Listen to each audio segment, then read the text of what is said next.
Welcome. Hi, I'm Carol Nelson, the Superintendent of Schools for AlvinISD. We'd like to welcome you today to some exciting, engaging lessons that AlvinISD teachers have developed for students across the Houston metropolitan area. We have been planning over the last several weeks for our digital platform and remote learning. Today, you will see some of our amazing lessons that have been developed that have been available for our students. I hope you will enjoy. Here we go. Hello everyone, this is my sis trunk. I know all the teachers and staff at Don Jeter cannot wait to see you all and welcome you back into our classrooms so we can continue our learning. We also can't wait to give you a big hug. So for science this week, we will be talking about the basic parts of animals.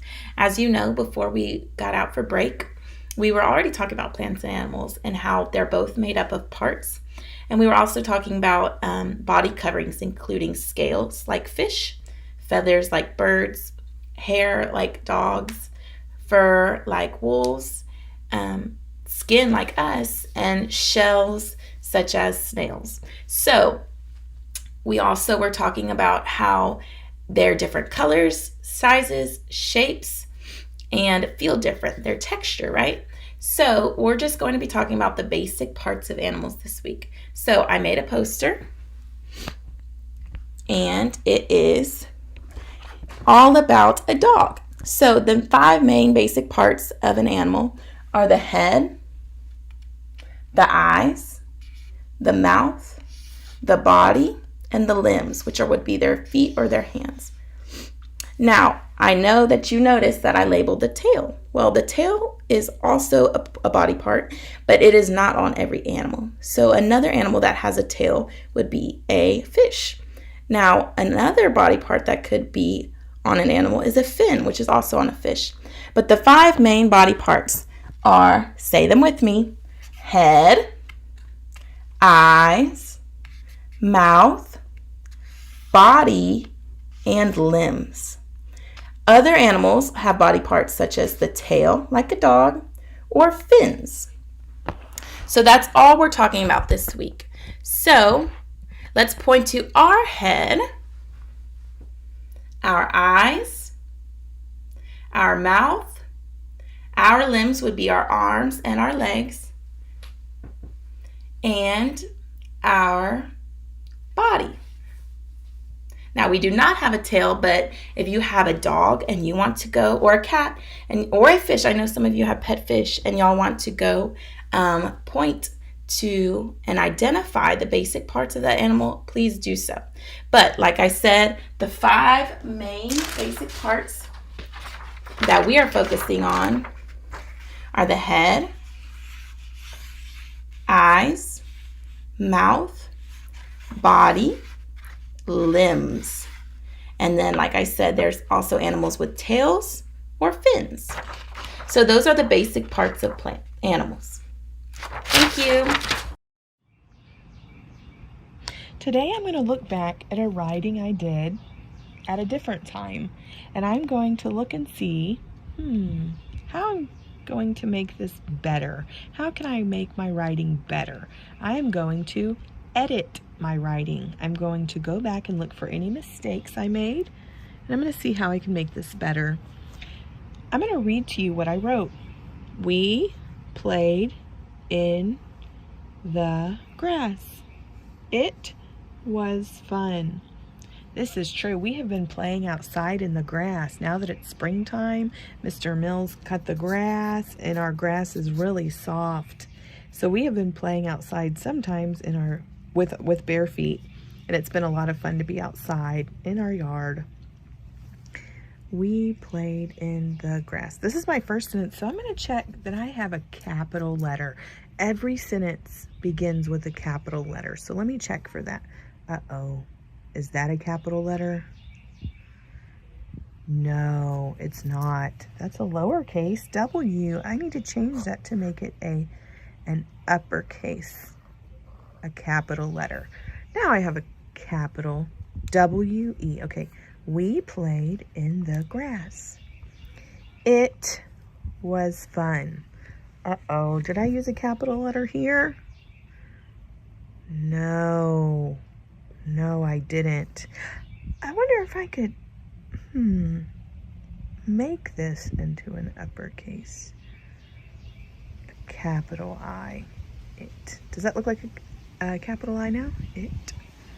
That's fun. Yes, it is. Okay. The next thing I'm going to do is check my spaces. I need to have spaces in between my words so that it's easy to read what I'm writing. We played in the grass. It was fun. Uh-oh. I have a good space here. Was fun. Do I have enough space here? It looks like it's all one word. Was fun. I think what I need to do is I need to give a little more space here. It was fun. So I'm going to move fun over here. Fun.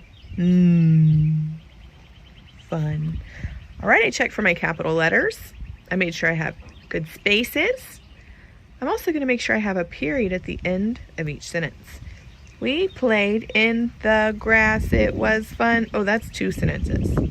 We played in the grass. Period. That means this sentence is over. Here's my next sentence. It was fun. Oh dear. I'm forgetting my punctuation today.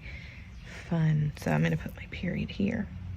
Now I'm going to see how it sounds. Capital letters, spaces, punctuation. We played in the grass. It was fun. I think it looks good. I wish you could see my grass because it's just so soft. I wish you could feel it with your bare feet. I'm going to add on here that it's really soft grass because I want to remember that this is soft grass I was playing in. Soft. So I'm just going to put this little caret symbol.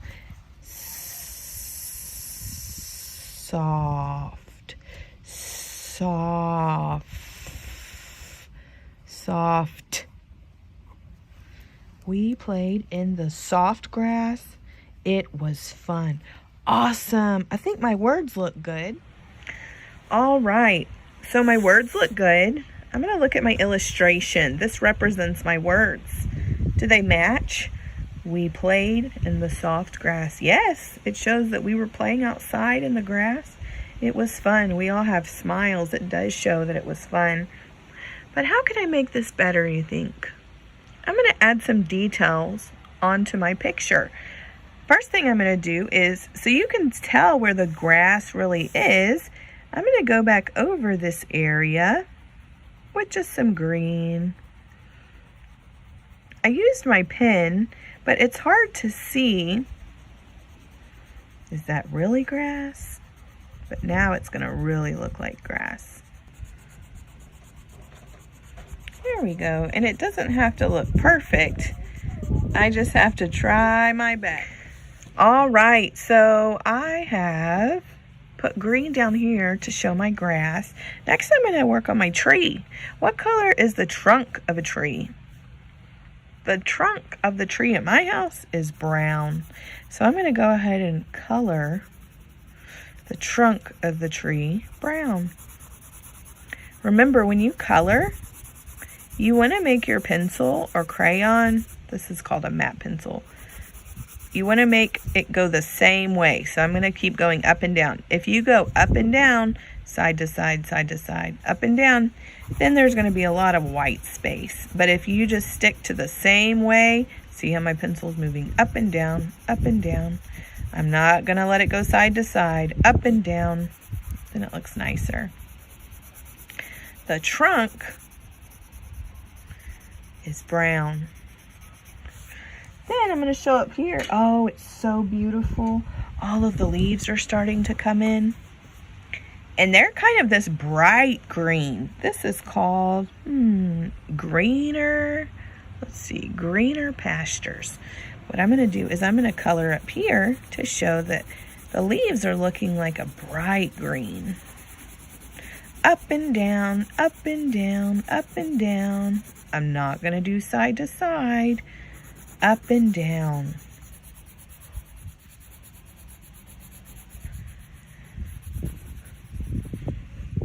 Okay, next I'm going to look at me and my family. We were outside playing, and I think you probably know this is me, but I didn't color my hair.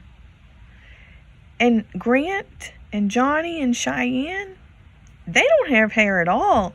He just has a little squiggle of hair. So I'm going to work on right now giving them hair, coloring their skin, and coloring their clothes.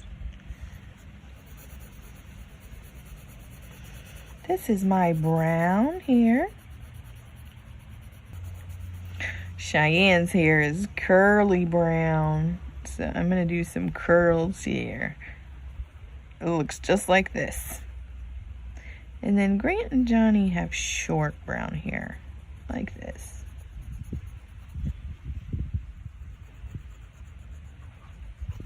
Here's a ball. I was throwing a ball. Okay, next I'm going to color our clothes. I always wear pink a lot of times. I have a lot of pink t-shirts and green t-shirts. Yesterday, I'm pretty sure I had a pink t-shirt on. And I was matching with Cheyenne. She had pink on too.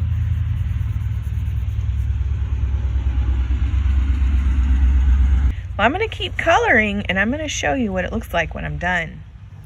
All right, you can see I've really tried to add some nice details onto my picture. See, everybody has hair, skin color, eye color, clothes.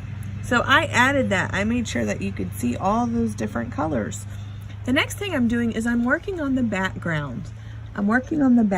So I did do a sun. It was beautiful outside. And I'm going to show you a little trick I learned about how to make clouds.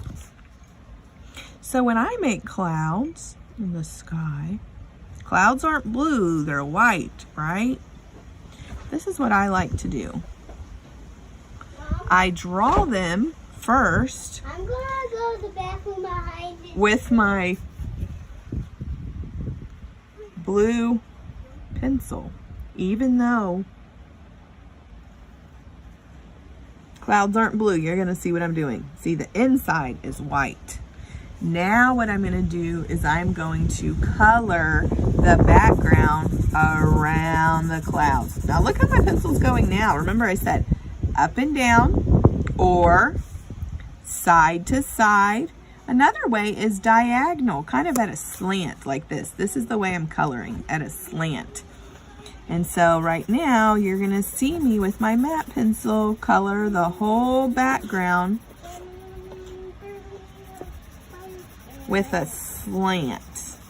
I'm not gonna change how I color, because if I do that, then that means I'm gonna have lots of holes in my coloring. I want you to see what happens when I color with a slant around the clouds. Look what's happening. Oh, it's really looking like clouds now. Not just a cloud that's blue and it's not supposed to be blue. Look, it looks like a real white cloud. Look at that. Oh, see? Oh, I am going to change my stroke right here just a little to get in there. See how it's looking? You like it? Okay, I'm almost done. Just got to finish in this background. Okay, I'm going to check back with you in just a few minutes and show you. I'm going to finish coloring here behind the tree and around these other clouds. All right, you can see here I'm done editing my work and adding on details. I went back, I finished coloring to make it nice. And even though I had some mistakes, that's okay. Good writers make mistakes. And also when we write something, it's good to always come back and see how we can make it better. So I would like to see you go back to a piece you've done and you edit that piece of writing and then share it with your teacher. Thank you so much. Have a great day. Hi guys, so this week in math we are going to start addition and subtraction within 1000. We are going to use the same 4 strategies that we've been using all year long. So I'm going to solve a number sentence using each one of those 4 strategies. But remember, you can use whichever one you feel most comfortable with because your mathematician brain thinks differently than my mathematician brain. So you use the one that works best for you. The first one we are going to look at is a pictorial model. We know pictorial model just is a fancy way to say picture form, base 10 block form. So my number sentence is 641 minus 249. So I'm going to start by drawing my first number here. That would be 600s, 4 10s,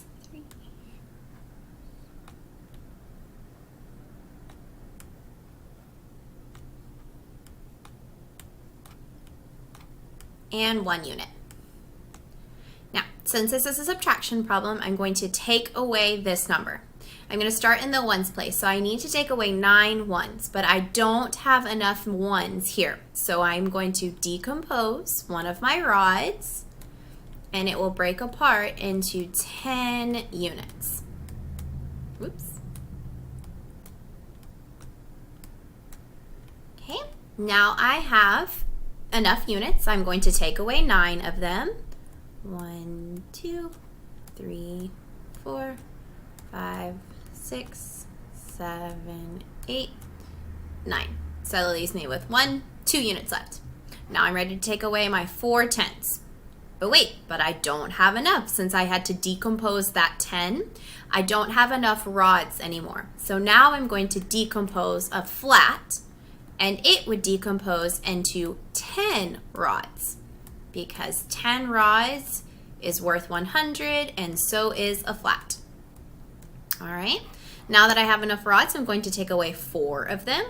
10, 20, 30, 40. And that leaves me with these guys and them over here. Now I'm ready to take away my 2 flats. 100, 200. All right, now I can count what I have left over in my picture, and that will tell me the difference. So I have 100, 200, 300, 10, 20, 30, 40, 50, 60, 70, 80, 90, and then 1 and 2. So that is 392. Alrighty, now we're going to move on to our next strategy, which is partial sums. So this number sentence is an addition number sentence, 354 plus 209. Remember, when we're doing partial sums, we look at the value of each digit. I'm going to start in the hundreds place. So I have a 3 and a 2. The value of that 3 is 300. And then the value of the 2 would be 200. So I know the sum of 300 and 200 would be 500. Now I'm going to look at my numbers in my tens place. I have a 5 and a 0. I know the value of that 5 is 50, and the value of that 0 is 0. The sum of 50 plus 0 is 50. Last but not least, I'm going to look at my ones place. I've got a 4 and a 9. 4 plus 9 would be a sum of 13. All right, and my final step is to put together all 3 of these partial sums. So I have 500 plus 50, which came from right there, plus 13.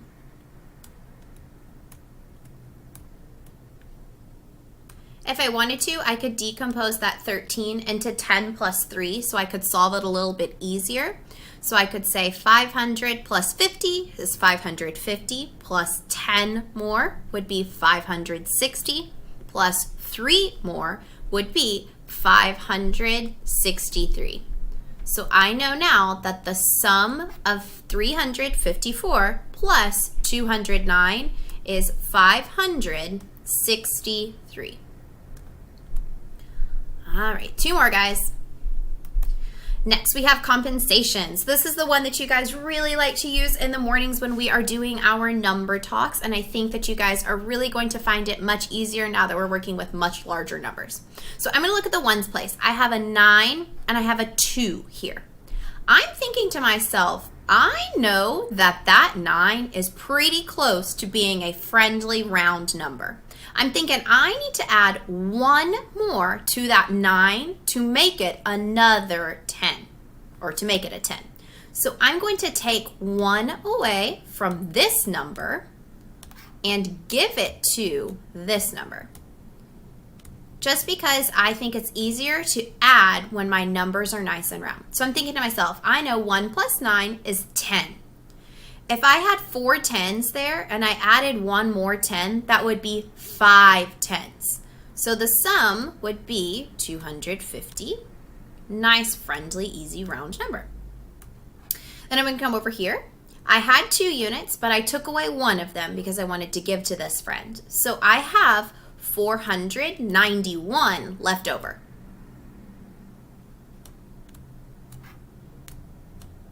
Okay. Now I'm thinking to myself, this is not quite as friendly as I wanted it to be. But I'm seeing I've got another 9 here. And I'm thinking to myself, if I added 10 more to this 9, that would make it a friendly round number. So I'm going to take 1 10 away from this number, which is still friendly, which would leave me with 240. And give it to this number. So once I add that 10, that is going to give me another 100 there. So it would be 501. This number sentence is pretty easy for me to solve in my head. 2 hundreds and 500s would be 700. 4 10s and 0 10s would be 40. 0 and 1 would be 1. So I know that my sum is 741. So the sum of 249 plus 492 is 741. All right, 1 left. And this one we're going to challenge ourselves. So this one we've got a mixed number sentence. We have a little bit of addition and a little bit of subtraction. So I'm going to start with my first number here and draw my open number line. And you guys know that when we're adding on an open number line, we have to jump forwards. Since we're jumping forwards, I'm going to start on this side of my open number line because I need to have room to do my jumps, increasing my value. All right, so I'm going to do my 2 jumps rather, of 100. Oops. Pen got away from me there. Okay, and then I'm going to do my 2 jumps of 10. 10, 20. And then I have my 3 jumps of 1 because I have 3 ones there. 1, 2, 3. All right. Now I'm going to find that sum here. We've got 510. Only value is changing is the hundreds place. So I'm taking my 5 and it's the only one that's changing. I've got 5 hundreds. That would be 100 more would be 610. 100 more would be 710.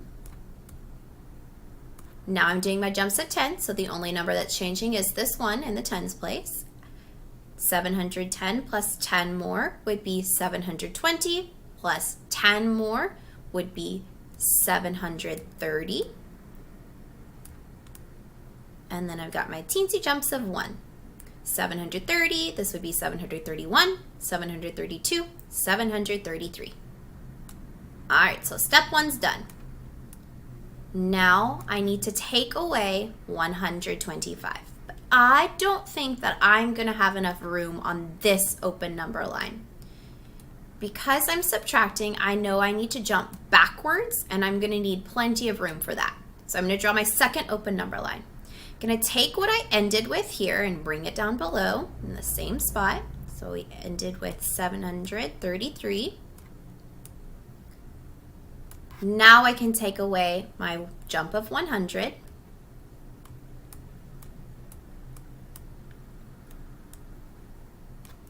My jump of, two jumps rather, of 10. 10, 20. And then my 5 ones. 1, 2, 3, 4, 5.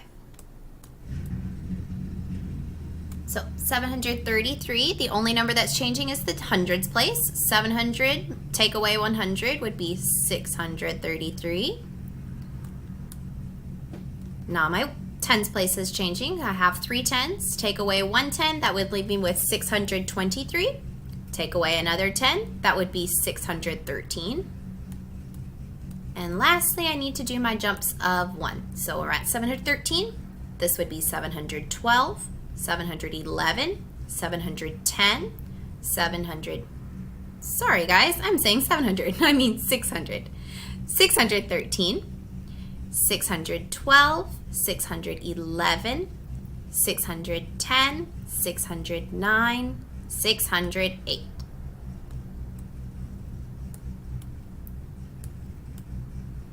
Alrighty, so now I know the difference. 510 plus 223 minus 125 is 608.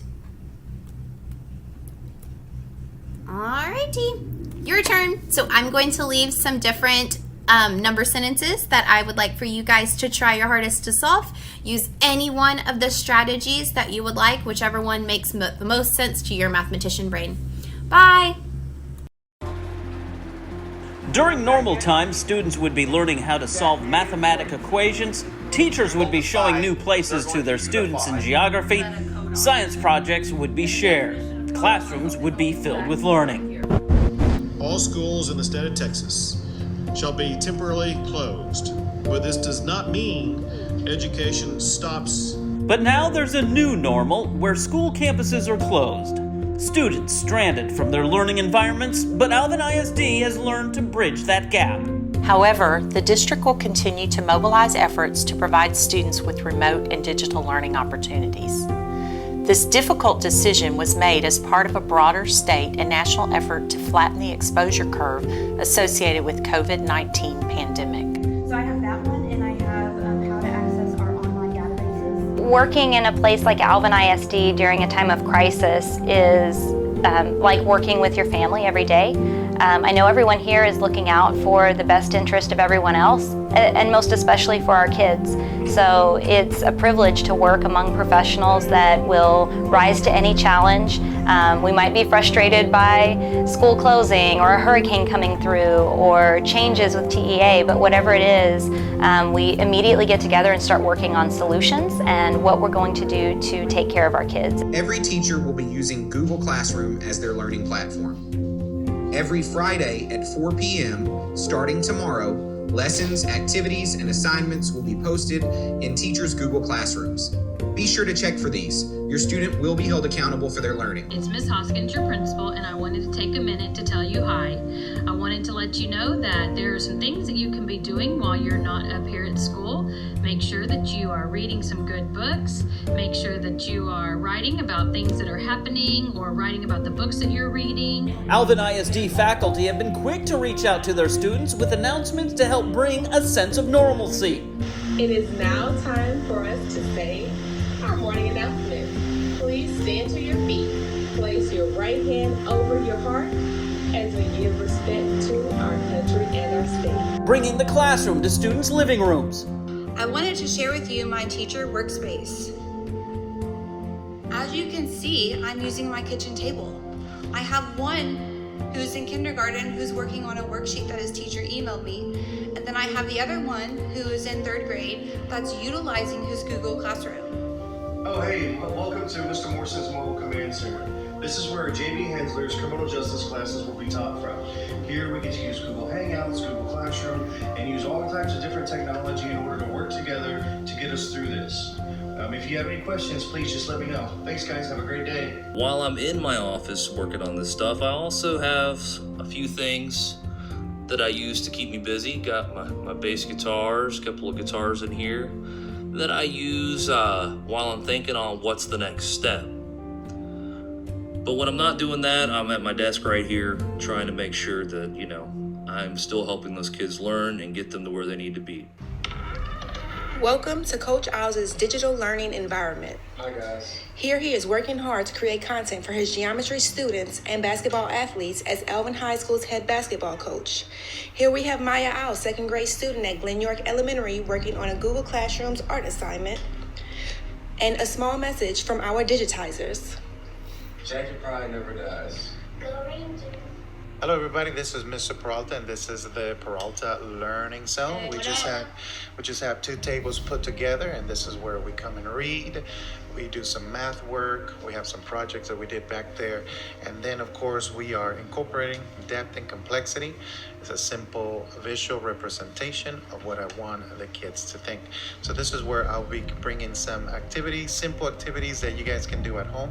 We are learning at home. Right now we have some iPads, some laptops set up, some computers set up. We have been taking videos to share with students. We've been sharing online resources with students. I miss you guys. I hope I get to see you soon, and if not, I'll see you online. Helping to bring needed food for families. Thank you. Enjoy. Stay healthy. We miss y'all. We're missing our kiddos and we really want to be able to see them and them to see us and know that we're still thinking about them even though we can't be with them right now. We're having parades through neighborhoods so parents, students, and teachers can still feel like a connected community.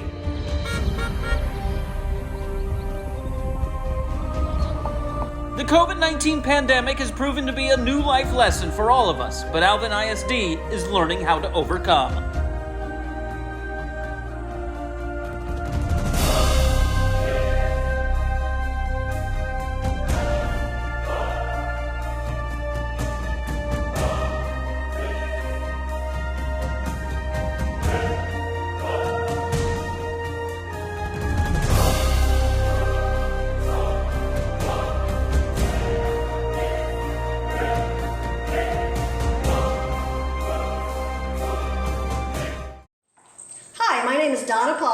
And I'm Kelly Smith. We are English teachers from Alvin High School in Alvin, Texas. And before we get started, Kelly, get that measuring tape out there. Are we far enough apart? Perfect. Social distancing on point. So April is National Poetry Month, and one of the things we know is we can become better writers by reading our favorite authors and poets. So first things first, we decided that we'd talk about some of the basic devices that poets use. And one thing that they use is a simile. And a simile is when we make a comparison between two things that are unalike using like or as or than. So I chose from Witch Wife, written by Edna St. Vincent Millay, one of my favorite poets, the line, "Her voice is like a string of colored beads." So it's making a connection between her voice and the beads.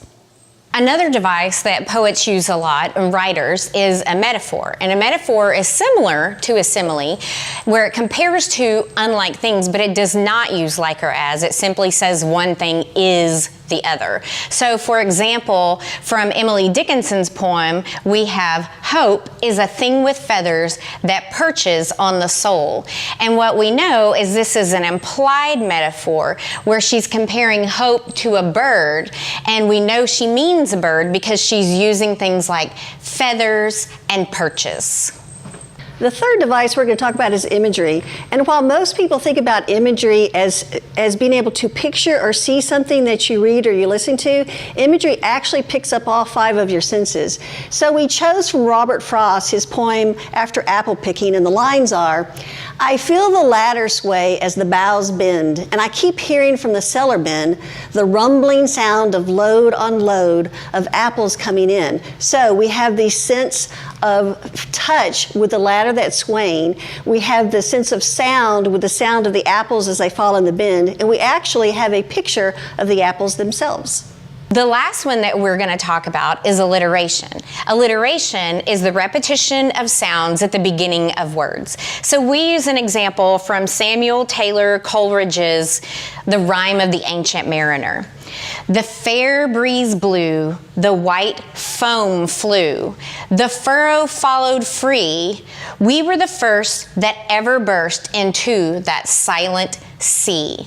So alliteration helps with a whimsical feeling in your writing.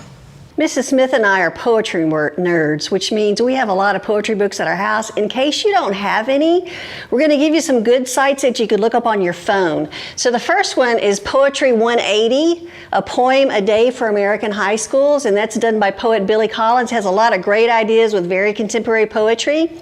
The second one is Poetry Foundation, which is a national institute. It has classic and also contemporary poetry. And the last is poets.org, and I just want to read you a quote from their front page, which reads, "Without poetry, we lose our way." Okay, so we want to talk about sharing poetry with our neighbors and friends and ways to do that. So grab some chalk and follow us outside.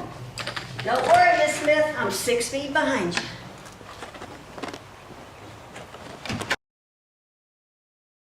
One fun thing you can do with the chalk is to write poems on your neighbor's driveway. So I picked out a special poem just for my neighbor Luke. Say hi, Luke. And it's by Shel Silverstein. It says, "Let's have a day for all girls and boyses when you can make the grandest noises, screech, scream, holler, yell, buzz a buzzer, ring a bell, sneeze, hiccup, and whistle, shout, laugh until your lungs wear out."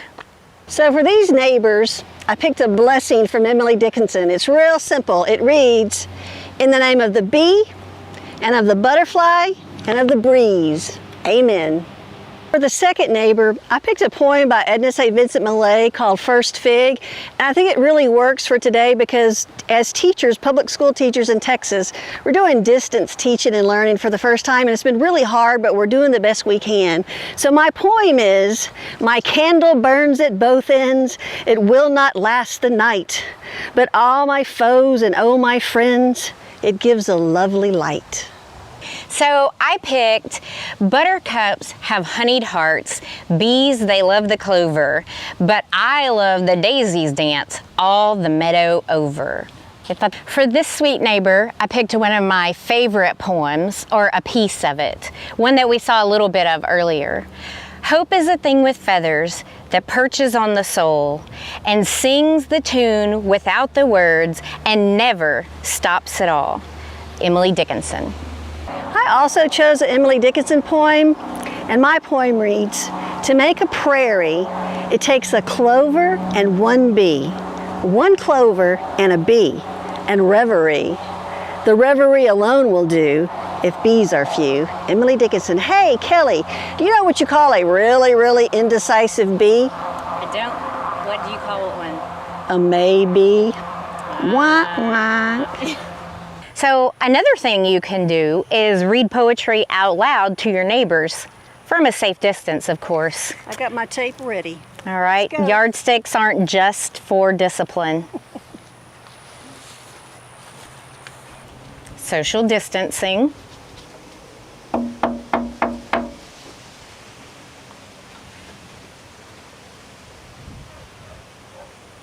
You may have to just... Hold your horses there, ma'am. I gotta make sure we're 6 feet apart. All right. Wow. All right, we're good to go. So, I have a poem for you that I picked just for you because you're my neighbor. Aww. Portrait by a neighbor. Before she has her floor swept or her dishes done, any day you find her a-sunning in the sun. It's long after midnight, her keys in the lock, and if you ever see her chimney smoke till past 10 o'clock. She digs in her garden with a shovel and a spoon. She weeds her lazy lettuce by the light of the moon. She walks up the walk like a woman in a dream. She forgets she borrowed butter and pays you back in cream. Her lawn looks like a meadow, and if she mows the place, she leaves the clover standing and the Queen Anne's lace.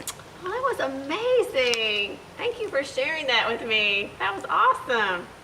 Wow, are y'all just out going to all the neighbors' houses?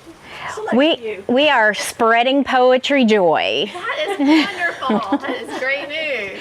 So, did you know that when I was outside the other day, the cop stopped and said, "Hey, people have been complaining about your dogs chasing other people on bicycles?" And I said, "That's crazy. My dogs don't even have bicycles." Wah, wah. So April is National Poetry Month, and at the end of the month there's a thing that's called Poem in Your Pocket. So I have a poem in my pocket for you, and it's actually one of my favorite poets, and I think you'll appreciate this. Her name is Jill Alexander Espalm, and she's a well-known poet. She graduated from Alvin High School with my little brother. So I'm going to read her poem that's actually called Poem. A clementine of inclement climate grows tart. A crocus too stoic to open won't. Like an oyster that cloisters a spoil of pearls untouched, the heart that's had enough stay shut. Thanks for being such a good neighbor. You're very welcome. That's the least I can do. Thank you for spreading the joy. You are. So we've talked about how to share other people's poems with your neighbors and your friends, and now we want to talk about how we can write our own poems and use poets that we like as an inspiration, or we can imitate them. So first of all, shout out to Kwame Alexander, who's letting us use a poem from his awesome book, Out of Wonder, Poems Celebrating Poets. Thank you, Kwame. All right, so we're going to talk about the poem, How to Write a Poem Celebrating Naomi Shihab Nye. And the poem reads, hush, grab a pencil, some paper, spunk. Let loose your heart, raise your voice. What if I have many voices? Let them dance together, twist and turn like best friends in a maze, till you find that one true word or two. Okay, so what we did is we took Kwame Alexander's poem and we made what we call a frame. So this is going to help us imitate his style and structure. So first, we'll start with the title, How to Write a Poem Celebrating Naomi Shihab Nye. So we're going to say, how to blank celebrating a person. Okay, I really think this poem should be topical for today. So my poem is going to be How to Survive a Quarantine. I like it. And instead of celebrating another poet, I think I'm just going to have mine say Celebrating Community. Okay, so we noticed the first stanza is actually just one word. It's a command, a single word command. So that's how Donna's going to start her poem. Okay, so if we're surviving a quarantine, I think the first thing that every single one of us did was we all just stopped. So I'm going to start my poem with stop. Okay. All right. The next stanza, we notice, has 3 lines, also imperative. Grab a pencil, some paper, spunk. So we have in our frame, grab a blank, some blank, and then we need an abstract noun. Okay, so how about this? How about grab a mask? Like it. Some Clorox wipes, which nobody can find in the grocery store now. And I think for the noun, the abstract noun for this one, since this is new for all of us, I'm going to just use the word patience. Okay.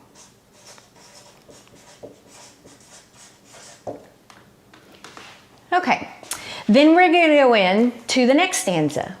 Let loose your heart with a dash. So let loose what? Okay, so if I'm if I'm thinking about myself and about my students too, the one thing that I had to let loose of is I had to let loose of some of my friendships that I don't see every day at school. So mine's gonna read, let loose your friends. All right, and then we follow that with another imperative phrase, raise your voice. So here we're gonna say raise. Okay, so if I'm not around my friends at school, I'm gonna put raise your solitude. Raise your solitude. Okay. All right, now notice that Kwame switches to a different voice in the poem, and we have a question. What if I have many voices? Okay, so if I'm thinking along the same line about not being able to see my friends at school, I'm gonna put, what if I miss my friends? All right.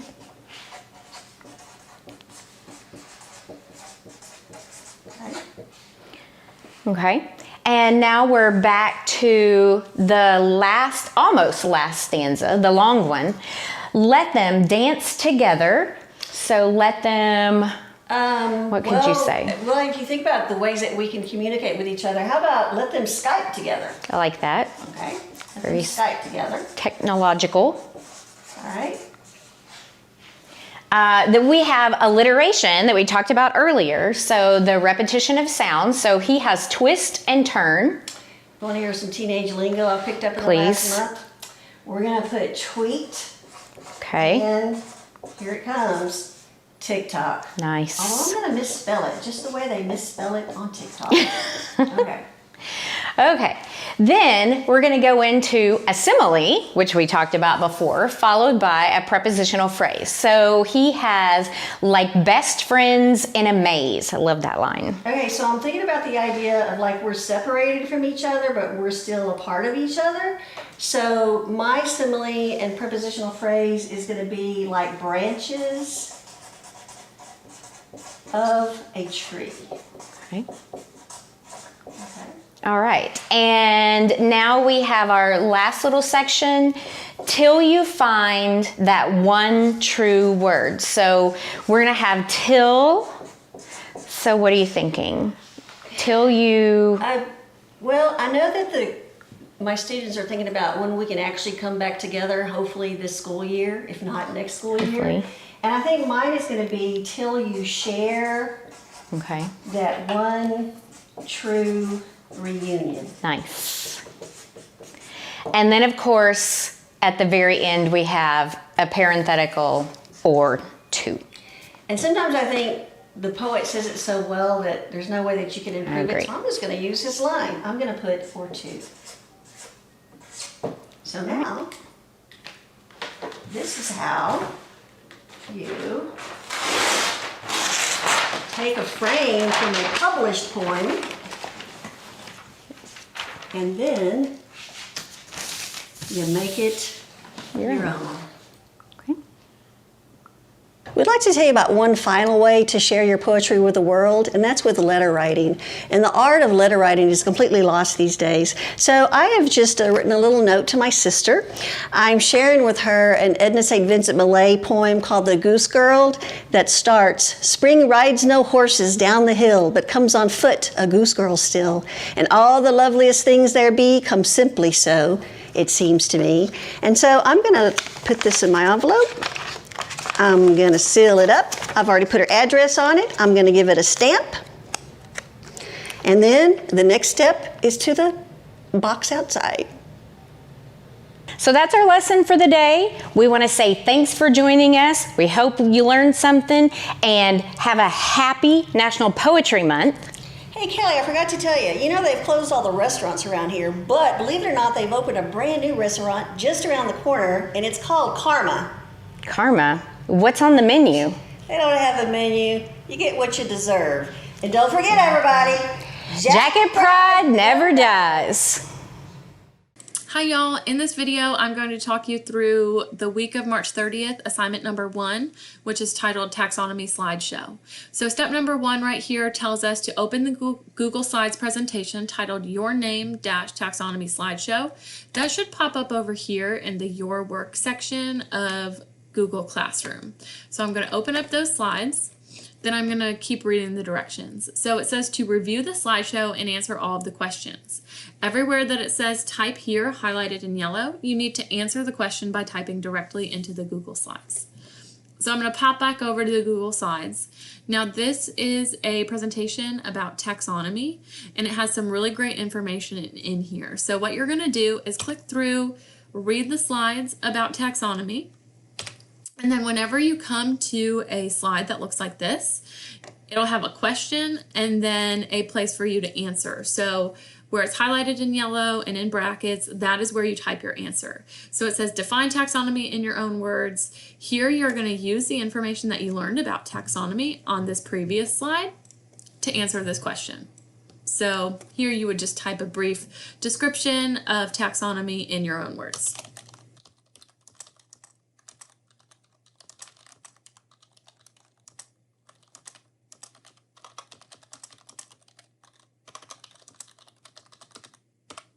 All right, so you type in your definition of taxonomy and then you move on. So you'll read this slide, answer this question, read this slide, answer this question, so on and so forth until you get to the bottom of the slideshow. Now, one thing that I want to point out, the very last slide asks you to create your own mnemonic to remember the order of the different taxonomic groups. So the taxonomic groups go in this specific order from largest to smallest: domain, kingdom, phylum, class, order, family, genus, species. And what this slide is asking you to do is to create your own mnemonic to remember that order, those words in that order. Okay, so it gives you an example of a mnemonic right here to remember the words in that order. Did King Philip come over for grape soda? All right, so you're going to come up with your own mnemonic to remember those words in that order, using this kind of as a model or as a guide. So when you are done and you have filled in everywhere that it says type here, then you are going to go back to Google Classroom, click the turn in button, and you're done. That's it, easy peasy. I think it's pretty straightforward, but if you have any questions about how to do this, just let me know and I'm more than happy to help. Okay, talk to y'all later. Thanks.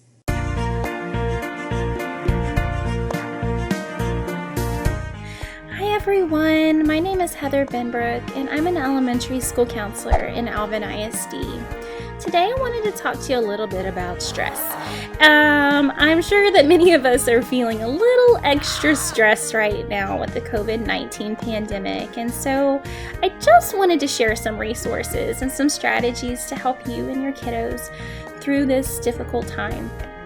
The most important thing for us to do right now is to protect and keep our bodies and our mind and our souls healthy. And we want to make sure we're doing things to help ourselves and help our kids as well. Because when we feel stress, our kids feel stress too. And so I wanted to share a resource with you real quick before I share some strategies. Julie Kaplow is a PhD. She's an associate professor of psychology at Baylor College of Medicine. And she said, you know, with stressors and big change like we're experiencing right now, we're going to see some regressive tendencies or some behavior changes, not only in ourselves, but in our children as well.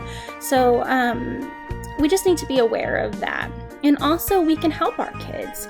She called it the 6 S's.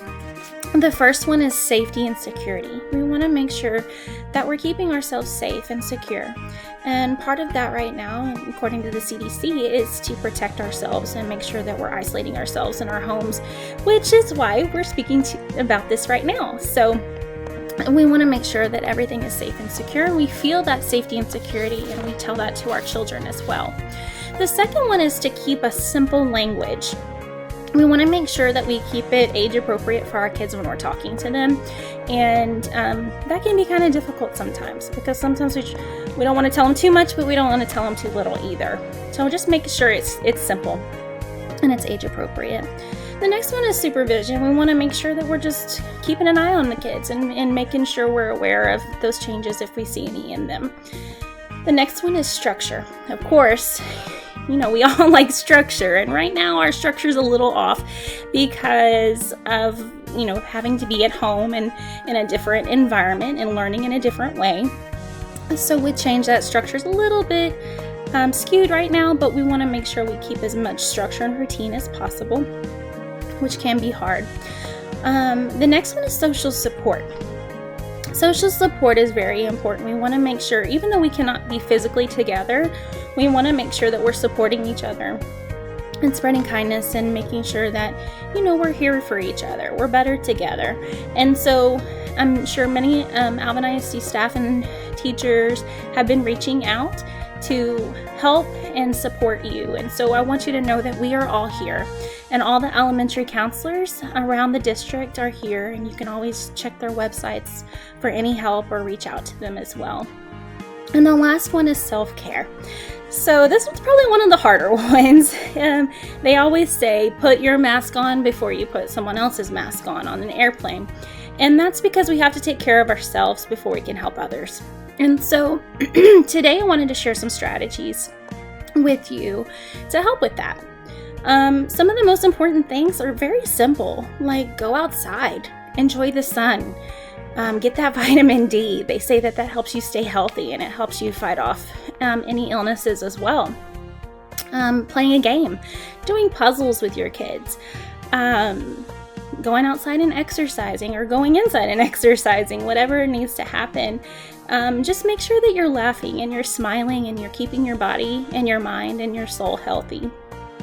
And the last thing a couple other things I wanted to share with you there are plenty of resources and books. Wanted to share this one with you. It's called A Little Spot of Anxiety, a story about calming your worries. And so there's a quick little breathing strategy in here that I wanted to share with you. If you just hold up your hand, you're going to pretend like there's the stress at the end of each of your fingers. And so the middle is where we're going to put that worry and that stress. And it says, from the tip of my finger to the middle of my palm, I can do this, I can stay calm.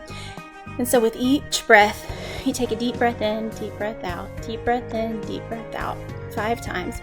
And you take it,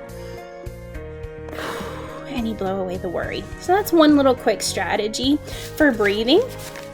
There's tons of apps as well out there that will help you stay calm. There's one called Calm, and there's Headspace, and there's all kinds of different other apps out there and websites that can help you. There's another quick breathing strategy that I like to use. This one is the figure 8. It's just breathing in and breathing out. Then there's the triangle breathing, where you breathe in for 3 seconds, hold it for 3 seconds, and breathe out for 3 seconds. And I found those at copingskillsforkids.com, which is an excellent resource as well. So like I said, just make sure we're here for each other. We're better together. And reach out if you need help, and we're here to help. And I thank you so much for everything that you do and everything that we're doing together to help our kids. We love them and we miss everyone, and we're here. So reach out. Have a great day.